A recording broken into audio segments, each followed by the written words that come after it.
Hi there. Thanks so much for stopping by Elderly Wisdom.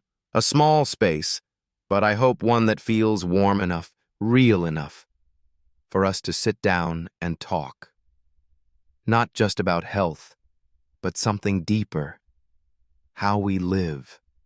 How we live kindly, meaningfully, and fully, especially now in this second half of life. I'm a doctor. And after more than 30 years working with people over 50, I've learned something important. Health isn't just about your blood pressure or your blood sugar, or whether you sleep 8 hours a night. Sometimes, health is simply whether you want to get out of bed in the morning. It's about whether you still feel useful, whether your eyes still light up when you think about tomorrow, or if they're filled with quiet worry. I've seen all kinds of people. Some are only 55, but they feel 80. Others are 90, walking every morning, smiling gently, and asking me, "Doctor, what's something joyful today?" That's when I started to realize what weakens us isn't always age. It's not even the illness that knocks on our door. It's often the small things, the silent things, the ones we overlook. It's like a tiny crack in a wall. You don't notice it because the wall is still standing. But over time, it spreads quietly. And one day, it shakes the whole house. Our health is like that. It's not always a big disease that brings us down. Often it's the tiny habits we repeat, the ones that seem harmless, slowly wearing us down. And the saddest part? Many people don't even know it's happening. They still walk, they still talk, but inside, their spark is fading. Today, I want to share 5 of those quiet things. 5 things I've seen in people from all walks of life. They don't do them because they're careless, but simply because no one ever sat down and gently told them, "Hey, this thing you're doing, it might be making you weaker, slowing you down, shortening your life."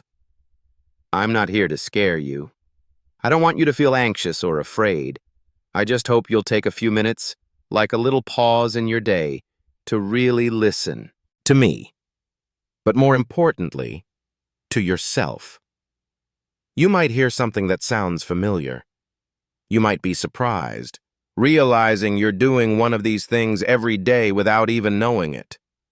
And maybe, just maybe, you'll see that big change doesn't always begin with big action. Sometimes it starts with a small shift in awareness. I once had a patient, Margaret. She was 72, widowed, lived alone. She came to see me because she had trouble sleeping, felt tired, and had chronic back pain. Her test results were fine.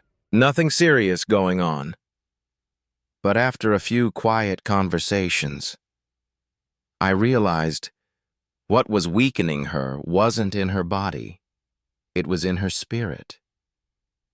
It was the loneliness, the way she stopped wanting to eat breakfast, the long days sitting alone from morning to night without speaking to a single soul. That quiet, it was slowly draining her life force. I'm not telling you this to make you sad.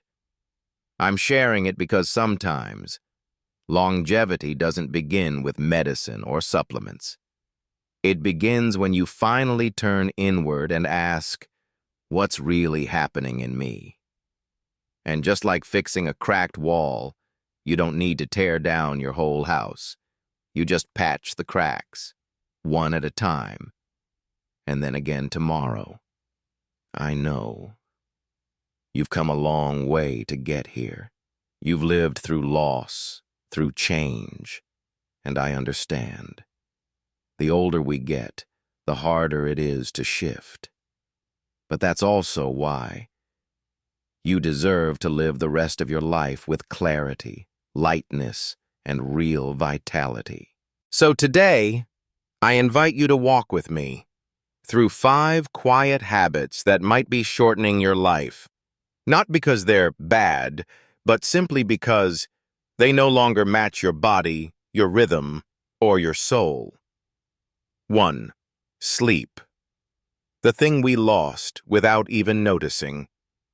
Have you ever heard, or even said, something like this? I'm older now, so it's normal to sleep less. Or, 5 hours a night is enough for me. I'm used to it. That's exactly what one of my longtime patients, Linda, once told me. She's 68, lives alone since her husband passed. She's still independent, still drives to the grocery store, cooks her meals every day, but she often feels tired in the afternoon. She forgets little things. And sometimes she tells me she feels this strange emptiness she can't explain. When I asked her about sleep, she just smiled. Oh, doctor, I'm fine. I've never been a big sleeper. I get about 4.5 hours a night. Then I wake up. But I still manage everything just fine. But what she didn't see is what I saw so clearly. In her blood work, in her face, and in the long, quiet pauses between her stories. You see, sleep, as simple as it may seem, is one of the most powerful factors that determines how long and how well we live. While you're sleeping, your body is working hard behind the scenes. Your brain is clearing out waste and plaques, the kind that, if left to build up, can lead to Alzheimer's. Your immune system is being recharged, ready to fight off infections the next day. Your heart gets a break. Your blood pressure stabilizes. A much-needed pause after a full day's work. And yet so many people, especially after 60, brush off poor sleep as just part of getting old. Some out of habit. Some thinking, well, I'm still waking up on time, still functioning, so I must be fine. But here's the truth. Your body is cracking. Quietly. Not like a sudden toothache or a fever, but in subtle ways. Memory loss, mood swings, irregular heart rhythms, higher insulin resistance.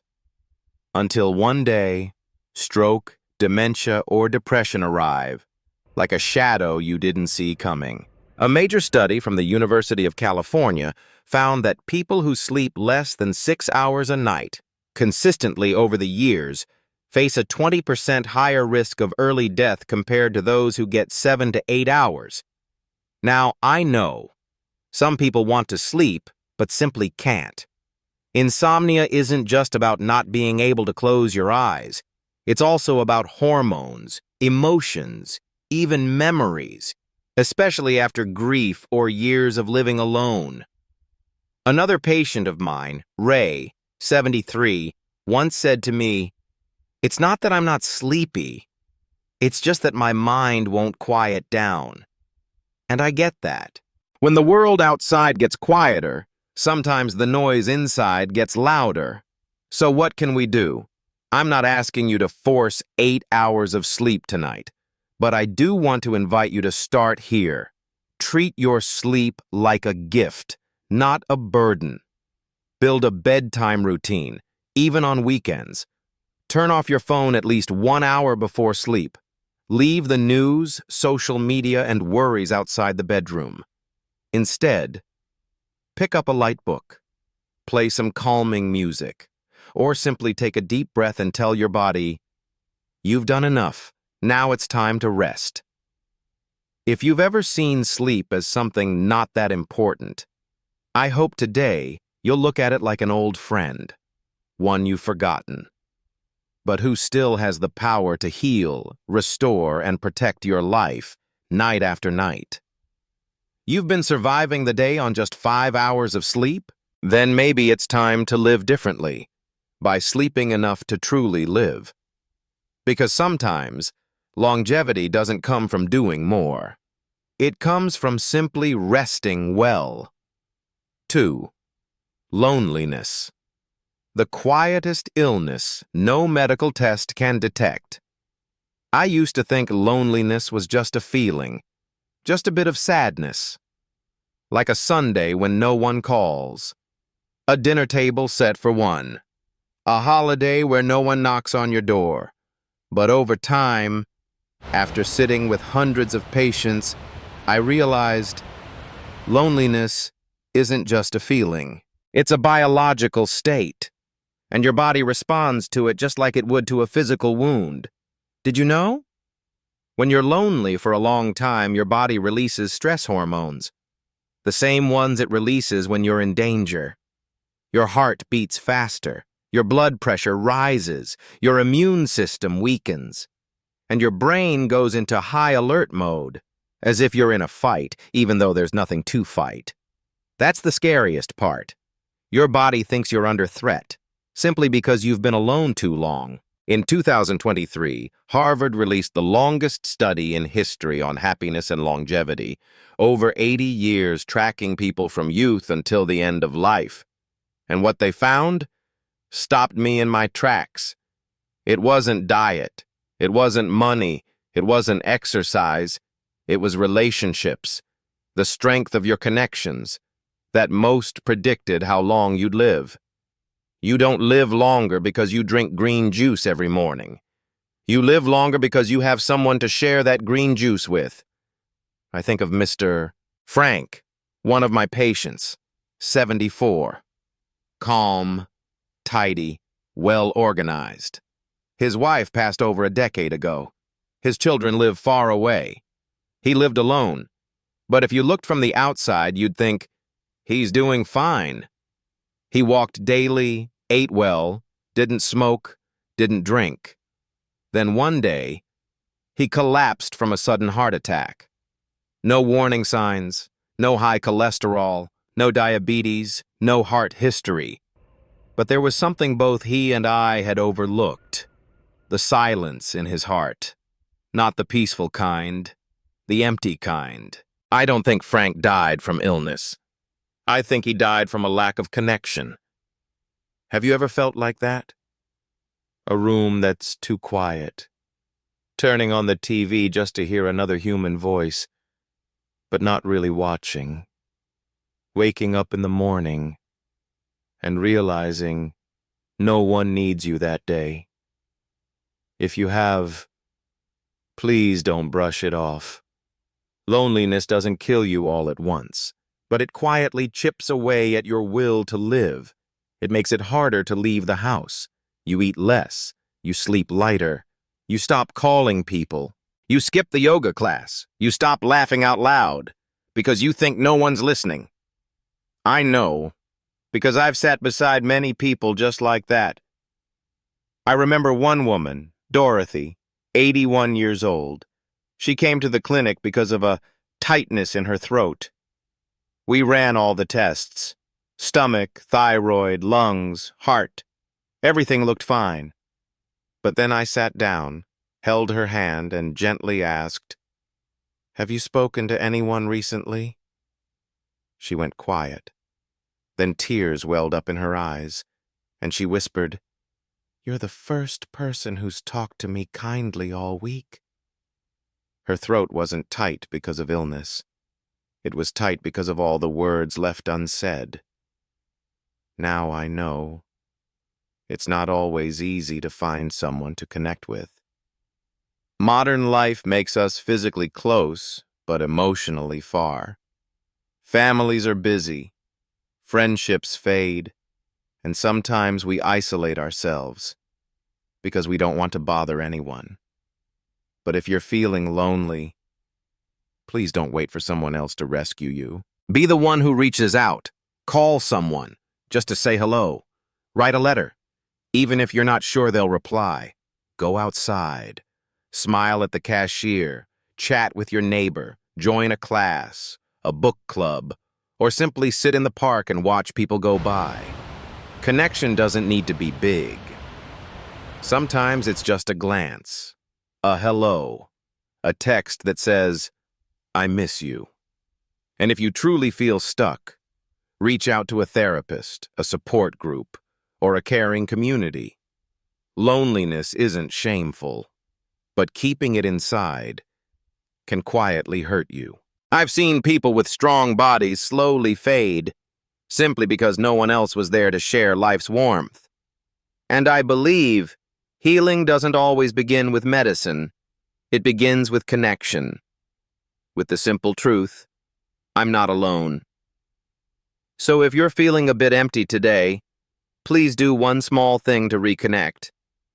And if you'd like, leave a comment down below. We're here, and we're always ready to listen, because living long isn't just about adding years. It's about being here, together, for each other. 3. Sitting too much, but thinking you're resting. I still remember one morning at my small clinic when Helen, 72 years old, walked in, smiling brightly and said, "Doctor, I've been following your advice. I rest every day now. No more heavy work, no more moving around too much." I smiled with her, but inside, a little part of me sighed, because I've seen this misunderstanding so many times. We confuse resting with being inactive. After 60, many people are told to rest more, but no one really explains what rest actually means. So what happens? They spend most of the day on the couch, TV playing in the background, maybe just staring out the window, not standing up, not moving, not even a little. Sounds peaceful, right? But the truth is far from that. A major study by the American Heart Association tracked thousands of people for years, and they found something shocking. Sitting more than 8 hours a day, even if you exercise in the morning, increases your risk of early death by up to 20 to 30%. And here's the scary part. Most of us sit way more than we realize. Think about yesterday. How long did you sit while eating breakfast? Having coffee? How long did you sit watching TV, or reading, or scrolling on your phone, or just sitting, doing nothing? Add it all up. It might be 10 to 12 hours a day, without even noticing. But here's the thing. The human body, even an aging one, is designed to move. Not run, not lift heavy weights, but to rise, to stretch, to flow, to breathe. I remember Mr. Albert, 84, lived alone. He came in saying he felt off balance, forgetful, and strangely agitated. At first, we suspected a neurological issue, but after a deeper look, I realized he was sitting almost all day. From waking up to bedtime, he moved only twice, once to use the bathroom and once to take his medication. So I suggested a small change. Every hour, stand up and walk around the room for just 2 or 3 minutes. 3 weeks later, he came back and said, "My mind feels clearer. I sleep deeper. My eyes don't feel foggy anymore." That's it. No medication, no intense workout, just standing up and taking a few steps. Now maybe you're thinking, but I have bad knees. I have arthritis. Standing is hard for me. And I get it. I really do. Not everyone can move easily at this age. But movement doesn't mean exercise. It can mean standing to wash dishes instead of sitting, stretching gently during commercial breaks, rolling your shoulders, circling your ankles, massaging your hands while listening to music, or simply walking into the next room, opening a window, and taking a long, deep breath. Every time you do something like that, you're sending a signal to your body, I'm still here. I'm still choosing to live. Another study from Columbia University found that just 5 minutes of light walking every 30 minutes of sitting can improve your blood sugar, your blood pressure, and even your mood. You don't need to walk outdoors for an hour. Just remember one thing. Don't let your body freeze in place for too long. Because when you sit too much, blood flow slows down. Muscles, especially in your legs, hips, and back, start to weaken. You lose balance. You increase your risk of falling. And eventually, you lose the ability to care for yourself. Even worse, your brain gets affected too. Less movement is less oxygen and blood to the brain. That means memory fades, focus weakens, and your risk for dementia goes up. I know, sometimes standing up is the last thing you want to do when you're tired. But my friend, it's because you're tired that you need to move. Not to do anything big, but simply to remind your body, I am still here. I still want to move, even just a little. I'm not asking you to become a fitness guru overnight.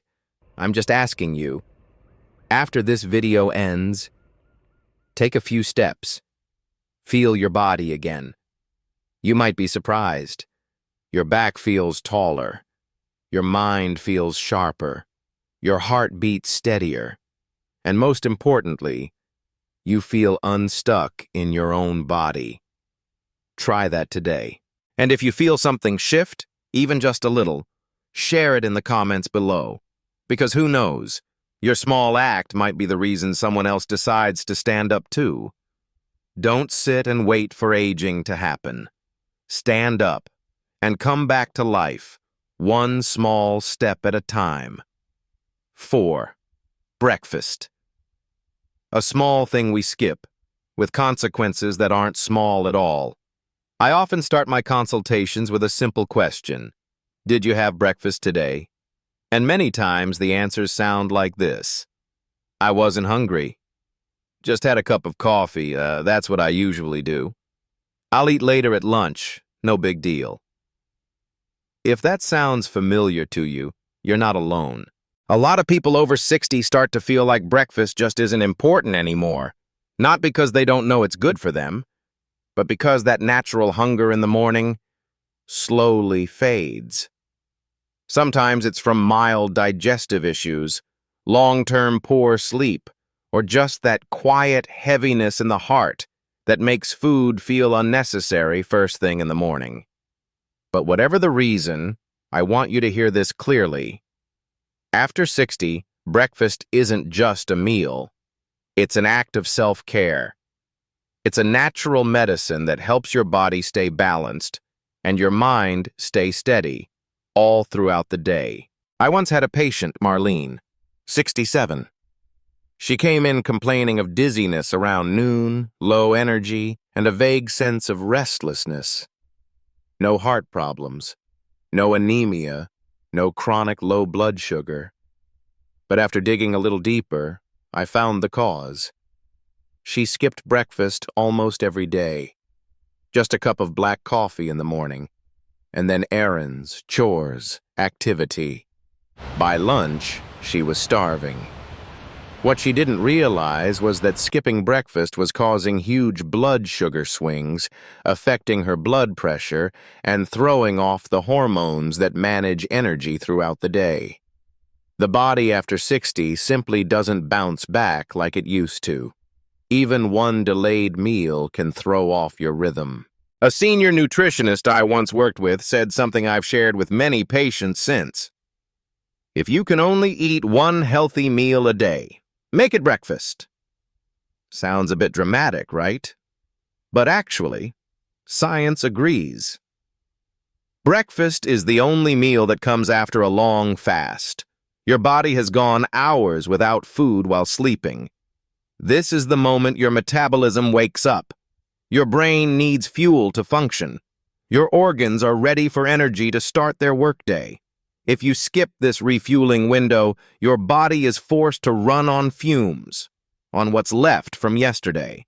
That's when you start feeling sluggish, dizzy, maybe even faint.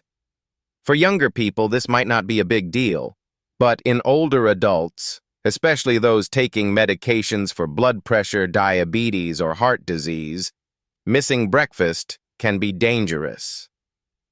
Do you know one of the most common causes of falls in the morning for older adults? Low blood pressure or low blood sugar. because the body wasn't given what it needed to begin the day. And as you know, at 70, a fall doesn't mean a quick recovery like it did at 30. Some people fall once and never walk independently again, all because of a missed breakfast. So, if you're someone who usually just has coffee and nothing else, let's try something new. You don't need a fancy spread. No pancakes, omelets, sausages, or almond milk lattes. Just something simple and nourishing. A bowl of quick oats, a few slices of soft fruit, a boiled egg, or some whole grain toast with peanut butter. Easy to digest, full of fiber, light protein, enough to gently carry your body through the morning.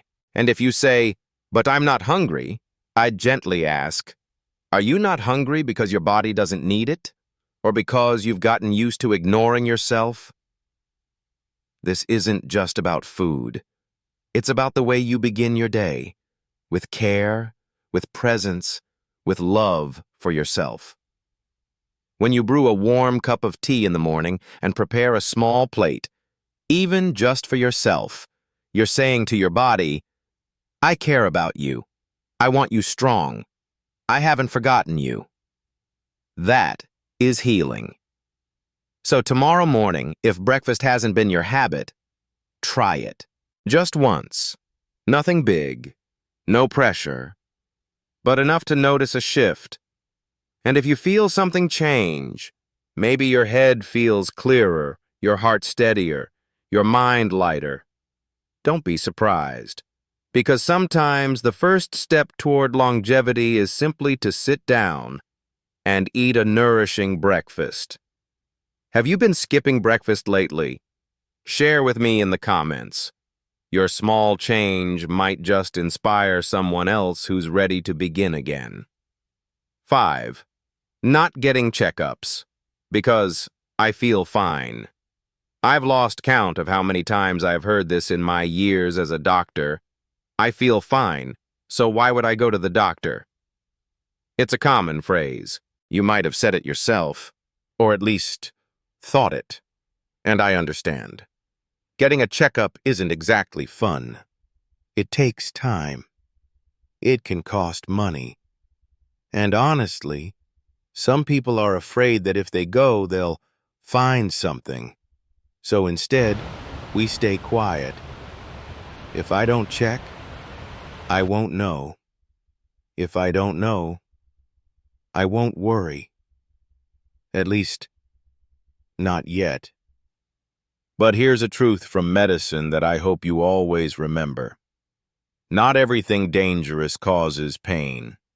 Not everything gives a warning before it takes a part of your body or your life. I once had a patient named James, 66 years old. Retired mechanic, still active, still gardening, still taking his grandkids to school. One day he came in because of some light headaches in the afternoons. Nothing severe, not every day, just a dull, passing ache. Probably just the heat, or maybe my blood pressure, he smiled.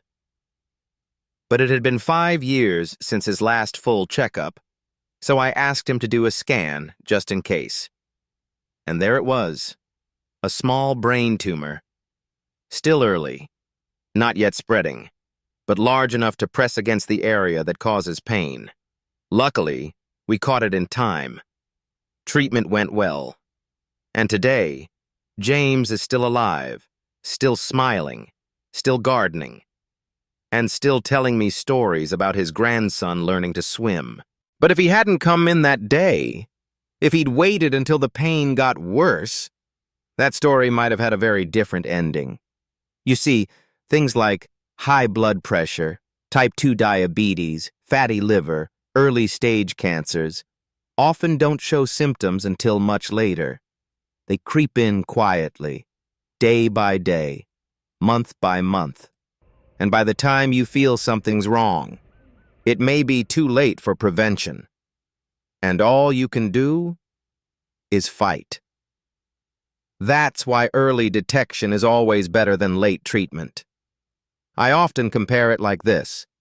Your body is like a house. There might be a crack in the wall you don't notice, a pipe slowly leaking, a corner of the roof starting to rot. You look around and think, everything seems fine. But inside, problems may be forming. Getting a checkup is like hiring a good inspector. They don't come to break your house down. They come to help you fix things before it falls apart. Now I know there are lots of reasons why older adults avoid checkups. I don't want to know if I'm sick. Full exams cost too much. I feel fine. Why bother? I'm afraid I'll hear something bad and won't be able to stop thinking about it.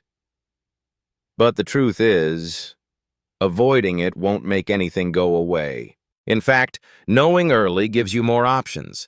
The chance to make lifestyle changes. The chance to treat things early. The chance to live longer and better.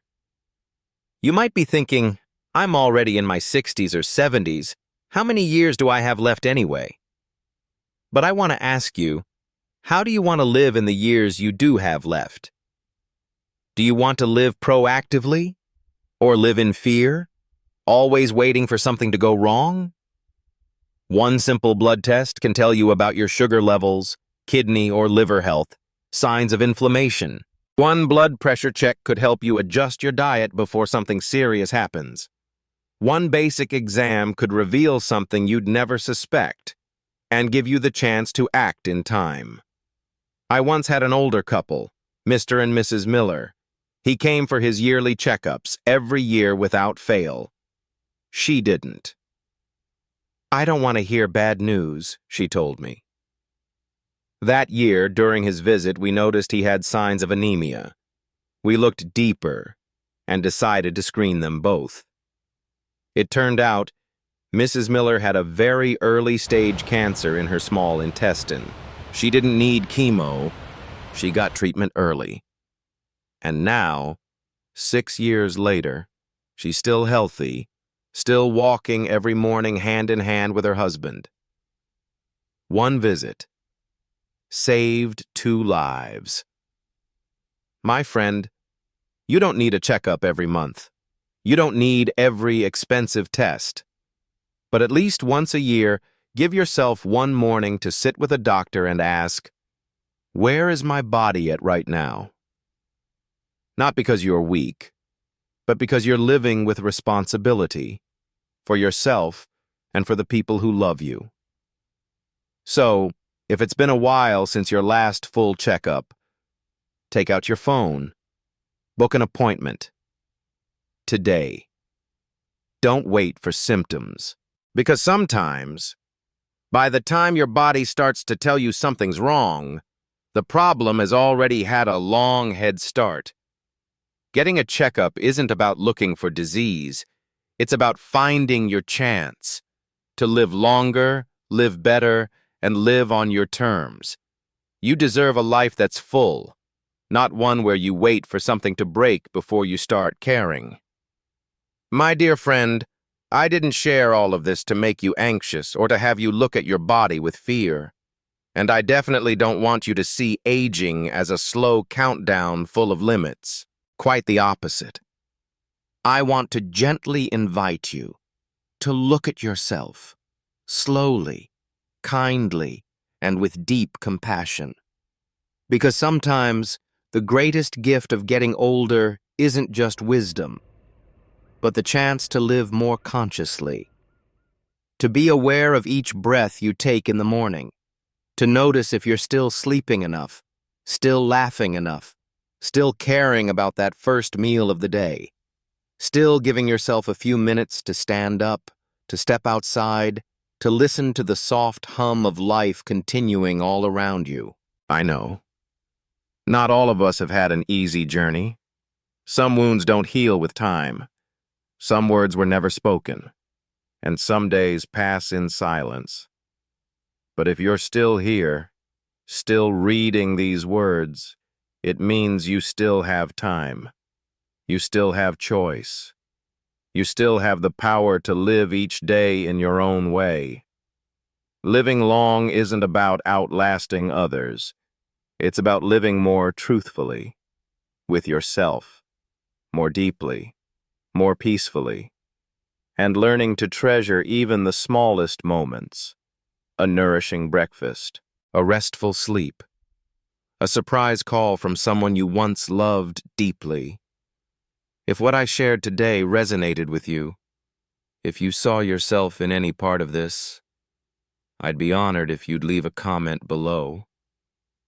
It could be a thought, a memory, or simply, I heard this and I felt seen. I'll read everyone, and I'll hold your story with care. And if you'd like to keep walking with me on this journey of living longer, living stronger, and living more meaningfully, please consider subscribing to Elderly Wisdom. Thank you for taking this time for yourself today. I hope to see you again in the next video, and until then, I wish you a day filled with peace from your heart all the way down to every single cell in your beautiful body.